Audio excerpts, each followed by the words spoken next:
मधल्या काही जागांवर 138, 138, 138, 138 पुढे काय वाढवले ते वाढवले, 15, 15, 15 पुढे काय वाढवले ते वाढवले.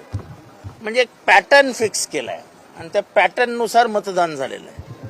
आणि म्हणजे ज्यांचे बाले किल्ले समजले जातात त्या बाले किल्ल्यातच मतदानात फेरफार झालेली आहे.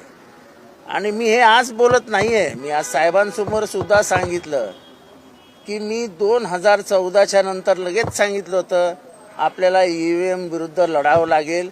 मी जिंकलोय तरी मी सांगतोय की ईव्हीएम हा आपल्याला रशियाकडे घेऊन जाईल.